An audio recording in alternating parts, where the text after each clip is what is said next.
right? One of the teams that I always pay attention to, kind of like a cousin team, is Penn State. There's a reason why I wanted James Franklin to coach the Virginia Tech Hokies. I put it in the long shot category, of course, but I love James Franklin dating back to his time at Maryland. He did a great job in Vanderbilt, but what he does is he's a master coaching search guy or something like that. His assistant coaches, if you look around the landscape, how many guys who've gone through that Penn State landscape, including Josh Gaddis, right, was on the same staff with Charles Huff, so both of these guys very similar in that aspect, and they've been around a program that recruits the DMV as well as anyone, if not better than anyone in the entire country, Penn State. So having that with him. What more can I say? Top Billin. Yo, Hokie Hokie PRY. Let's go, baby. Virginia Polytechnic Institute and State University. Please stand right up and give your man Whip Babcock a round of applause. You can even hit him with one of them slow clap Jones too if you want to, right? If you don't want to look all crazy and stuff like that. Because I am super impressed with my man Whip Babcock and his decision to hire Brent Pry from my cousin team, as you've seen before, Penn State University, the longtime defensive coordinator under my man James Franklin. Now, what did I say? I've said this over how many videos and how many Penn State coaches have I pushed, right? This is the guys that I was peddling. This is the school that I wanted my school to emulate. Penn State is the king of the DMV. Right? They might be the king of Virginia. They recruit Virginia better than Virginia Tech over the past handful of years. If you're being unbiased about that, you know that to be true. So definitely wanted Josh Gaddis. The OC at Michigan, of course, came from that Penn State program there, was poached by Alabama from Penn State. I wanted Charles Huff, the running backs coach at Penn State, now at Marshall as a head coach. I wanted Joe Moorhead. The offensive coordinator at Oregon was the best offensive coordinator at Penn State, but he's since, I believe, now going to Akron to be the head coach. At least that's what some of the reports are there. The next best thing to me would be Brent Pry. He will be the number one thing for me if we're talking about recruiting prowess, or he will be the number one coach for me if I didn't think Virginia Tech already had a rich lineage of defensive talent that they can choose from to be a defensive coach. However, that man is the damn truth. I know everything about Brent Pry. I break down his scheme from front to back like you wouldn't believe. I might even do a little scheme stuff on here, just a couple of plays or something like that. Brent Pry is that dude. I'm here to tell you that right now. My big bro is a good friend of Brent Pry, and we talked about that man countless times, obviously, with me always watching Penn State. I don't miss a Penn State game. Virginia Tech is my heart. Penn State is a cousin team that I make sure that I always watch, especially under James Franklin. And Brent Pry and James Franklin like peanut butter and jelly. He's been with that man since Vanderbilt, right? He was where I used to live at in Georgia. He was at Georgia Southern and made a big name for himself there at Georgia Southern. And then James Franklin got him, which was a complete coup at Vanderbilt. And all we've seen now is Penn State. They're definitely a defensive program throughout their history as well. And Brent Pry is a great part of that over the recent 7-8 years or however long he's been there with James Franklin. I am ecstatic, super ecstatic about it. I think he's going to do wonders, especially on the defensive side of the ball.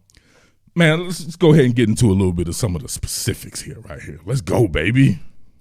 So with Pry's scheme, it's going to be a 4-man front. So it's an even front scheme with odd alignment principles, meaning sometimes you'll have a couple of stand-up edge players. Right now you have a 3 and a bump, right? So you got the bump right here, my man that they got from Temple. He's actually from Maryland originally, right? So we got a Maryland guy right there. Look at this right here. 2 Virginia guys.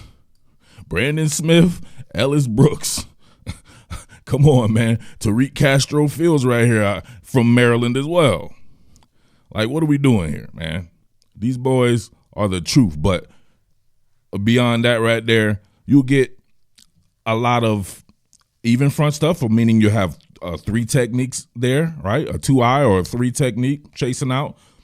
You'll have sometimes a straight up 6 technique, head up over the tackle, or they'll bump him out to the 9. Pretty much it's going to be a multiplistic defense where they're going to mix and match. You're going to have to understand pattern match principles. You're going to have to be really good man-to-man on the outside. Right? They have a guy like Joey Porter on the outside who gets it in there. Same thing with Castro Fields. You're going to have rangy safeties, right? Guys on the 3rd level, because they will play a balanced shell, but they won't hesitate to close off the middle of the field with either one of them. You'll play head up on the tight end as well. You just get a whole bunch of different things from these guys, and I absolutely love it, man. It's a very good scheme to follow and watch right here. We'll see. I believe you're going to have something coming. You can see right here, right? Look at the Tampa 2 aspect of this right here, where Ellis Brooks pretty much getting depth there, closing out the middle of the field here. Your 2 high safeties there. So trying to close off. So you're going to have an athletic middle linebacker there. Is there anyone on the roster like that? I'm not sure Dax Holyfield is that. We'll have to see about that, man. That's why the transfer portal is there. But look at this right here. Bang. Right? Giving them nothing they can work with. A lot of organic pass rush. You think about a guy like your Tour Gross Matos who was there, or Micah Parsons and these guys like that. These are all Brent Pry guys, right? These are early round NFL draft picks, and you get to see right here, right? They will get a lot of the organic stuff going on, but then on 3rd down, very much like a Bud Foster type defense on 3rd down, you get a lot of your fabricated pressure schemes. So this time we see right here, you got 2 edge players that are standing up in a motorcycle stance, right?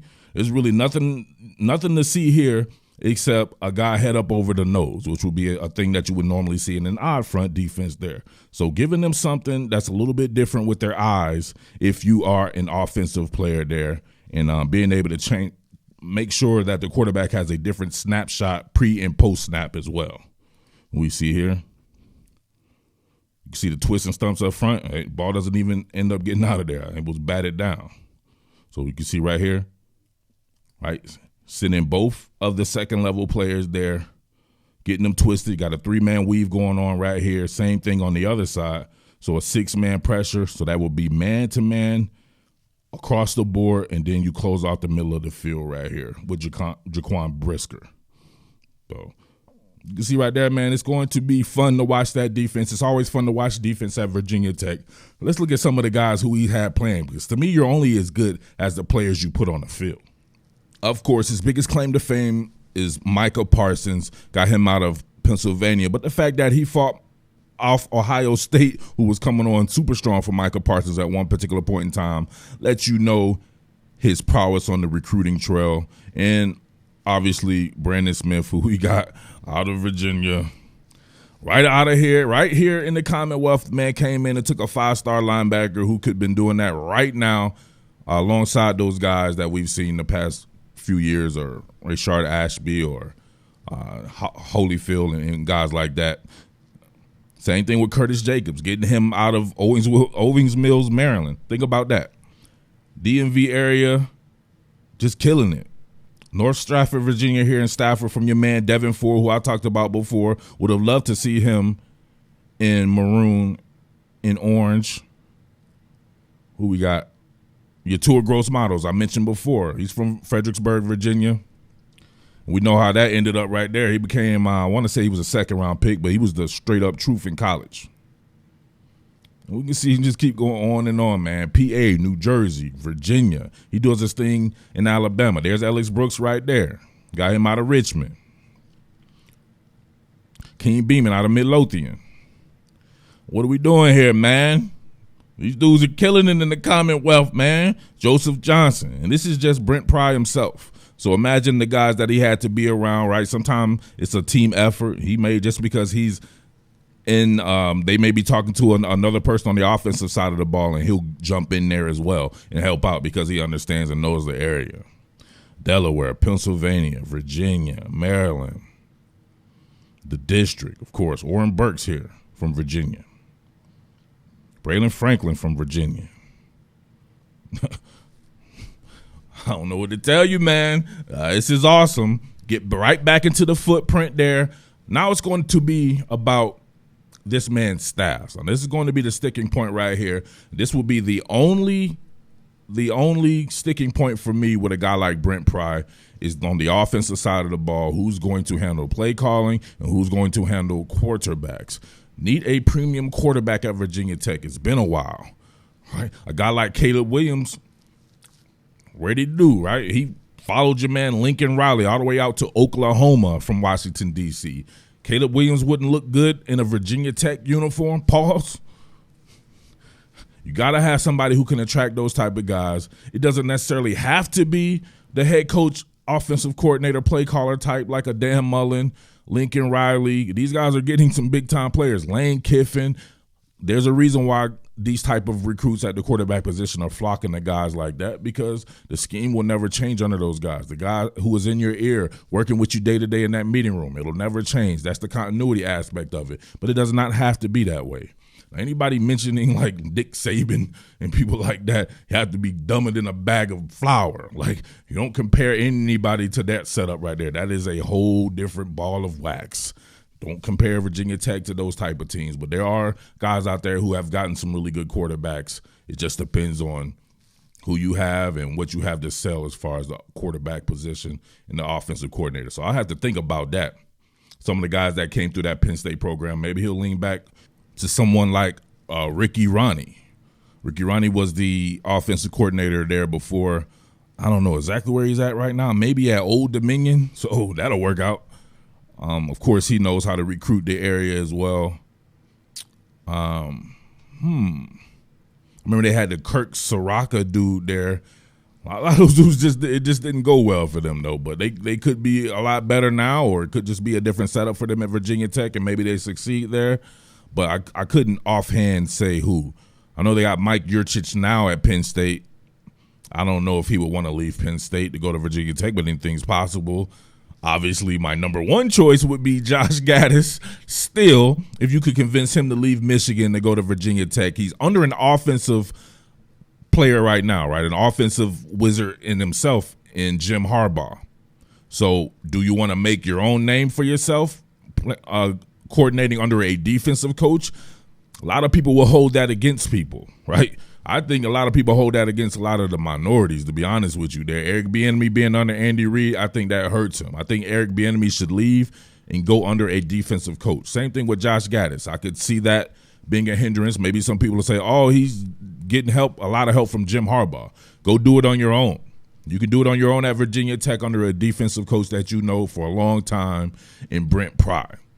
That would be hard if he could convince Josh Gaddis to do that, but, man, it might just be a long shot. So as the names come out, we'll do more on that. Of course, I'll be breaking down the schemes of those guys. I'll get more in-depth into breaking down Brent Pry's scheme as well, and we can go from there and seeing how a lot of the guys fit on both sides of the ball when the coaching names start to come through. So hopefully it's a recruiting-heavy staff, of course, but you got to have great teachers, and Brent Pry is that. So I'm extremely happy, man. You guys out there should be extremely ecstatic, just like your boy, the Underground King here. It is going to be fun to watch this team, and I know that this guy will put together a good staff, man. So I'll be checking on that behind the scenes as well as checking in for some of you guys, man. If you haven't, make sure you let me know if you want to be in the Discord. I'll pick a couple of more names to be in the Discord there so we can talk Hokies. It's usually I'm just going to pick people who I think doing good in the comment section who have a little bit of knowledge. All right. It's your boy Murf, the Underground King. Let me know if you're excited about Brent Pry coming to the Commonwealth for VPI. Oh, my God, man. It's going to be off the chain. So it's your boy Murf, the Underground King. Keep it locked here. I'll have more. Salute. Hit my gobble gobble. What more can I say? Top Billin.